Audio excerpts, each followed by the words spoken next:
Is a business leader and sales executive leader at Hub International. I wanted to talk with him today. We've been having some great conversations since we met on LinkedIn. Wanted to have him on my show today. Welcome, Eric. Glad to have you, brother.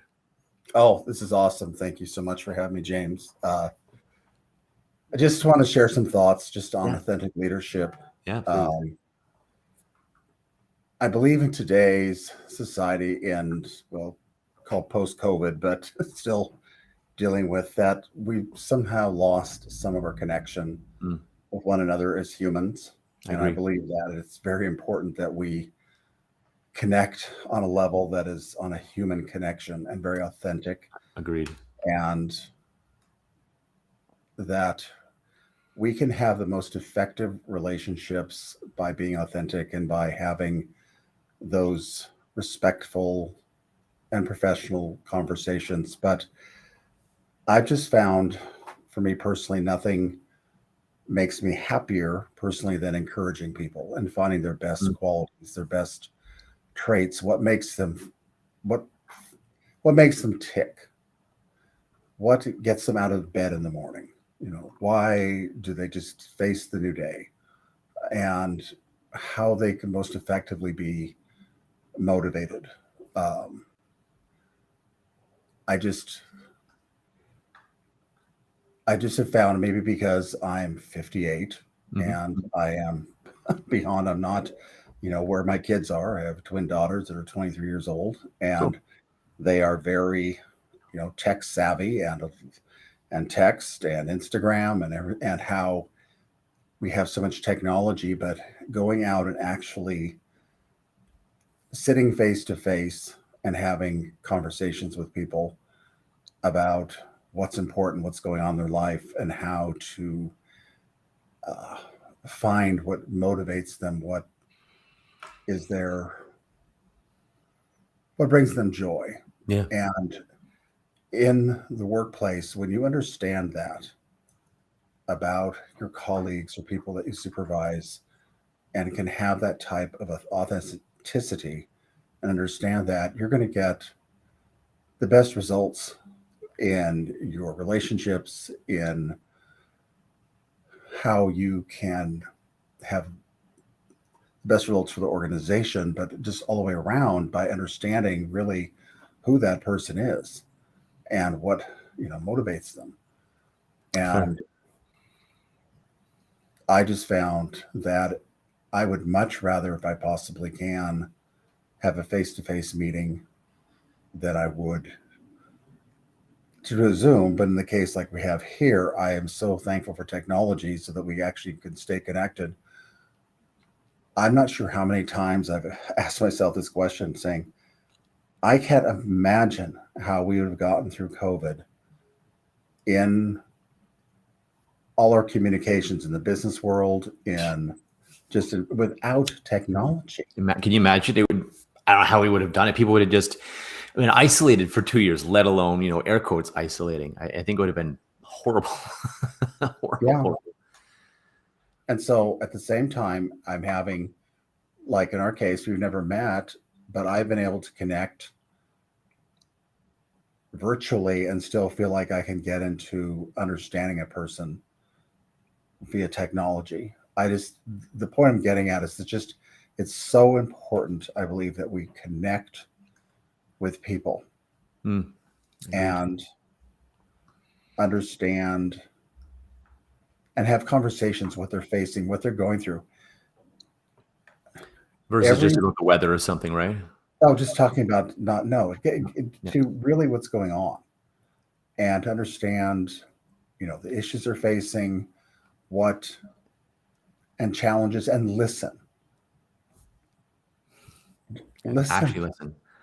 Just sit back and let them talk, and care. Every human being wants respect and to be heard. Yep, agreed. And I think that in our relationships with its friends or clients, it's looking them in the eye and listening and really trying to decipher, and then when appropriate, ask questions to try to narrow in Um,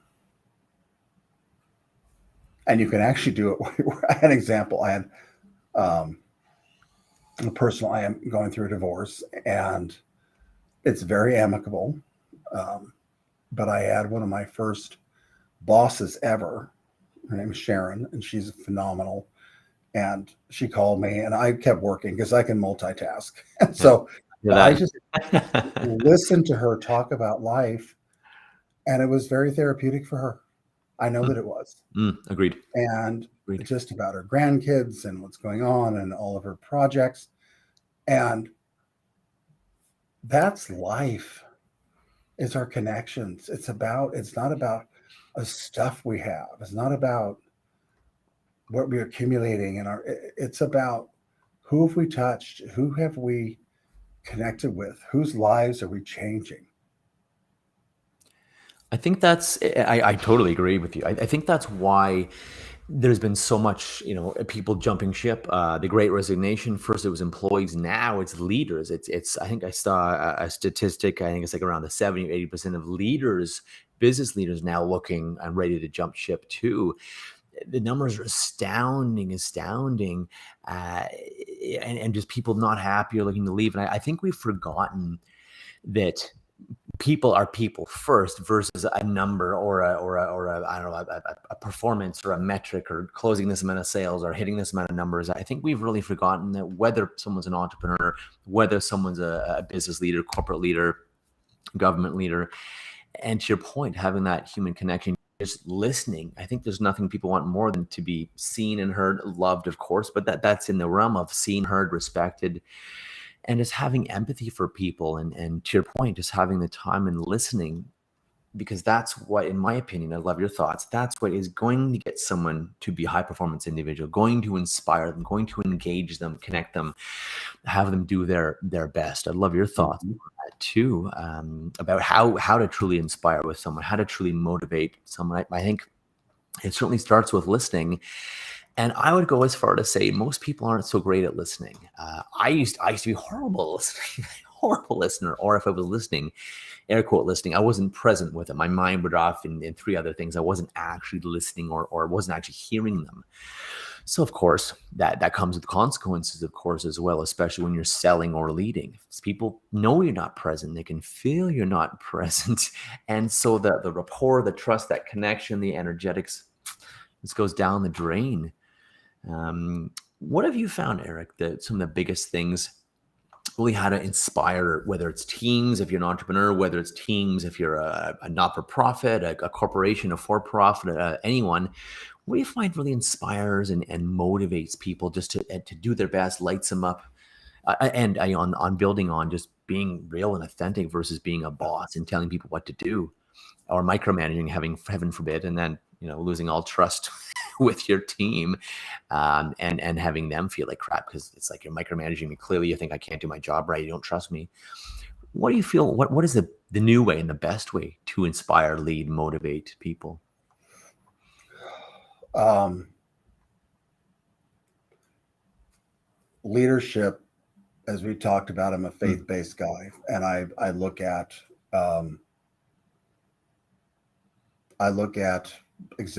biblical example. Really, the servant is a leader. mm, You serve your people. You see the best in your people. You motivate. So, like, if you have a project, what are that person's strengths? Use their strengths. mm. Okay. I use analytics in my job. That is not my strength though necessarily. It Mm, is fair. strategy. It's the sales side. It's looking at how to put things together. So each person has the strengths. What are their strengths? What floats their boat? And you put them in those positions, and you encourage them, and you give them incentives and motivation, and because you believe in them. James, if someone believes in you, you can do anything. If they believe in you, if you have someone that really believes in who you are and what you can do, Okay. the sky is the limit. And that is what a true leader does, is looks at the people and say, okay, you're a rock star Mm, and we can do this, and let's and making people in the right seats. to get the project done, and believing in them and motivating them and listening. You mentioned earlier, like in the sales process, the best salespeople are really good listeners. They Yes. really listen to their client or their prospect and what their needs are and can be met, and no BS, pie in the sky. Not, they want to hear the truth. They want to hear how can you effectively improve bottom line, my organization, my objectives, and to actually really care, not just close this up, but to really care about that person's needs, objectives. I've just found being in sales for a long time that building trust, but it is truly being authentic and not True. unauthentic. Fair. Yeah, and you're right. That authentic versus all the BS, the masks, the song and dance, name dropping. I'm so great. Whatever. I'm the boss. I'm so great. Whatever it is. To your point, that's a very good Yeah. point. And, Yeah. and it's interesting. You said believing in people, and maybe even if they don't believe in themselves first, I often tell people, hey, it's my job to believe in you before you even believe in you. There's a psychology term called transference and countertransference, and what it is, it's essentially, good coaches know this, good mentors, good leaders, good psychologists know this. If you don't believe someone could do something, that will transfer to them, and they'll feel that, and they'll of course doubt themselves. So if it's like, check yourself, check your mind, check your belief in your people, and maybe you shouldn't be leading those people, or they should move. If you don't believe they can do something, that will directly limit them and almost cause them not, unless they're highly driven, highly motivated, and they don't let anything get in their way. It's fascinating. Transference and countertransference. People can often not articulate, or articulate, not do something you don't believe they can do. And I think that's also a big problem in organizations as well. Just people, I would agree. not believing in others. Yeah. Or thinking people are stupid just because they don't see things a certain way. They don't do things the same as that leader or that company, or they have a different learning style. I mean, there's many different learning styles. And if someone has a different learning style than you, then maybe they're not going to hear what you're saying in the way you're saying it. They're not going to see what you're getting at. They're not going to make sense of what you're saying or communicating, because, well, their learning style is different. And it's like speaking Spanish to someone who only speaks English, yet some people think, oh, they're dumb, or why aren't they getting this, or what's wrong with them? And I mean, that causes a whole myriad of problems, those expectations versus just understanding. And like you said, the empathy, the understanding, the listening, really actually listening and being present versus listening. And, well, okay, did I leave the pot of coffee on home, and I got to get home early because I got to get this done, and I got to get this meeting done next, I got to do my dry cleaning later, and all the noise in our brain. People can tell we're not listening. And I'm sure you have found too, because I've got this feedback. People said to me, James, I feel like you're really actually listening to me. I'm like, of course I am. They're like, no, you're actually listening. I talk to people, and I feel like you're actually present with me. And I say, yes, you're the most important person in the world right now. You're the only thing I'm thinking about right now. And they're like, wow. When I talk to people, I get some level of listening in their awareness, but I think I'm just talking to a nodding head half the time. And you might agree with that. A lot of people give me that feedback, and it's really interesting that people have almost stopped listening, or listening and present listening. It's rude. Let's call it what it is. Fair. It's like you need to be authentic and say to the person, right now I do not have the ability to focus and to have this conversation right now. Like and you're important to me. Can we schedule where I can actually focus? But to just be nodding and not to be present, right on, is rude, and it's also, I find, unprofessional. True. And so I do not agree with that mode, because I look at the successful organizations, and I'm just thinking it starts always at the top in leadership. One just came to mind is Costco. Okay. Our family spends thousands of dollars a year at Costco. I hear that. Their people are motivated. For retail, they're paid well. They get holidays off. what I'm trying to get at though is that it's like leadership says, we care about you. You are a human being. Fair. You have needs, you have family, you have, then all the other programs, because I've had many people that have worked for Costco that are friends that are very happy that one just retired after 40 years. Well. And it's unheard of in the retail industry per se. I mean, but my point is that they felt valued, heard, appreciated, and like they listened to their employees saying, we can do this better. This process can be better. We can look at ways, listening, being authentic. Any great organization, for profit or nonprofit, it's all your people and how you can make them be their absolute best. Right on. Because then you're going to have, bottom line, you're going to have fantastic. And again, faith, to me, it's kind of a biblical principle just of how you treat others and how you care and how you can motivate, because by serving and then by doing that, you're going to have results. It's a spiritual principle. Yeah. It's reciprocation. You help people, you give your best. It comes back. You know people, let them know they're cared, they're appreciated, they're valued.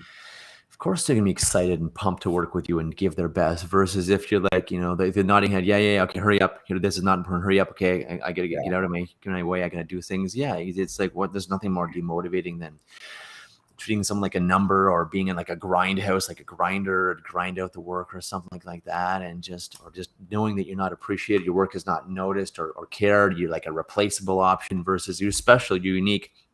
You want to leverage your special, your uniqueness. And I think a lot of people are not in the right either job type or job fit. I think as well that causes problems too with their unique abilities. I mean, sure, they can, I don't know, stamp cards or whatever, but what their unique ability is, I also feel a lot of people are not doing that. And I think it's everyone's problem, if you will. But I think it's even a lot of leadership's ownership and responsibility to say, hey, you know what do you love to do? And let's help you find your unique ability. Maybe it's not, I don't know, making PowerPoint slides. Maybe it's not sales. Maybe it is making PowerPoint slides, or maybe it's responding to RFPs or whatever, coaching new employees. Whatever it is, or being an entrepreneur, whatever that thing is. I think that's something also we need to develop our employees. Gallup did a really interesting study, and 86% of employees said that of paramount importance, I believe it was over money, was that they needed and wanted to be developed. They wanted personal development, continued learning, growth, personal development for professional, but also for their own person as well. And it's a great number. I think companies can really retain people, not just with sales training, not just with ethics training, not just with organizational training, but with real training, making them better people, if you will, better at everything, and a personal development, which is going to naturally translate to be. I feel that, professional problems are really just personal problems in disguise. We're all people, like, as you said, at the end of the day. So 86% of people said that's more important than money. Money important, but that's more important, is being able to grow, shift, develop, which makes sense. We're here to grow. Like you said, we all, buy stuff we don't need and get promotions. We buy more stuff we don't need and can't take with us when we go. That being said, yes, I like toys. I like having fun. But yeah, it's not rocket science, James. No, exactly. I mean, I see that because I analyze that data all the time in my job in the employee benefits field, and employees want to be seen, heard, valued. Every single one of my clients, their biggest issue is retention and attraction of employees. Yeah. And how they're in this market. And a big part of that is is this employee going to be valued in the organization and culture? How are they going to grow personally? And again, going back just on my, I guess, face that, but that to me, that's how God designed people. Interactional, humans and development, and not just robots. Yeah, agreed. Everyone's unique individuals, and they have unique needs and personalities, and they want to be seen and heard and valued and loved. And when you tap into that and understand that, and you have your organizational, you can win. And like I said, that's the key, is having processes in place to really truly value your people. Yeah. Yeah.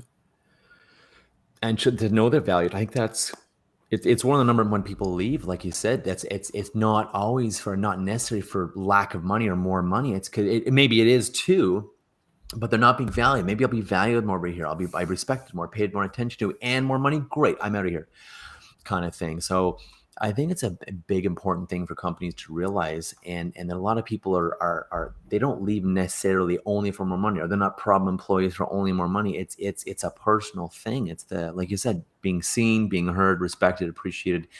I mean, often recognition, you can give someone a raise and that'll keep them happy for a while. But if you give them recognition, you recognize them frequently for their greatness. I think that is what really motivates and inspires people to keep doing more. If they do great things and then no one sees it or hears it or appreciates it, well, why would they keep doing great things? Why would they go above and beyond? And companies are wondering why employees are doing the bare minimum or not even on Facebook all day. Yeah. Well, they're not seen, like you said, seen, heard, recognized. Great job. This is amazing. Recognized, wall of fame, a little reward or whatever, whatever you however you give them, however you recognize them.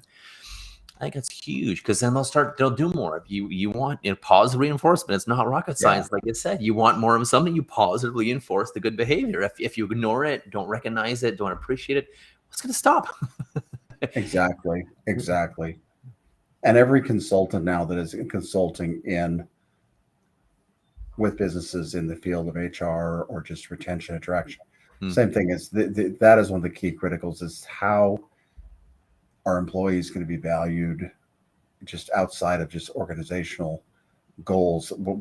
How are they going to grow as people? That's an essential part, because it's a very complicated process now to really come up with the right formula for that attraction and retention, because like you said, money, that's not the only motivating factor any longer. True.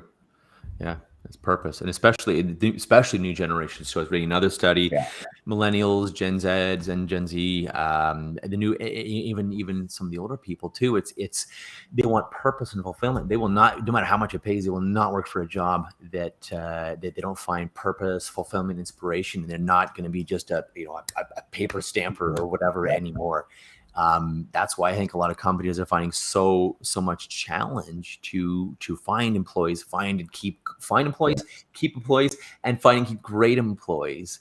The other problem too, I think, for too long, and again, people are no longer willing to put up with this, is, I mean, it's the title of our talk today, is either ineffective or inauthentic leaders, and people just being full of it, not walking the talk, saying one thing, doing another. And even back when I was in the corporate world, nothing would have us lose respect or admiration or cohesiveness or wanting to work with a leader faster than them saying one thing or promising one thing and doing another, or promising not to do something and doing it anyway. Totally full of it, and it's interesting. Like you said, just be real with people. Hey, I'm not perfect. I screw up sometimes. Hey, apologies for this, or apologize.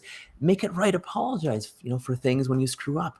Make it right. Avoid throwing people under the bus. It's, again, not rocket science, but why do you think this still happens? And again, this is not, like I said, it's not rocket science, but it still happens all the time.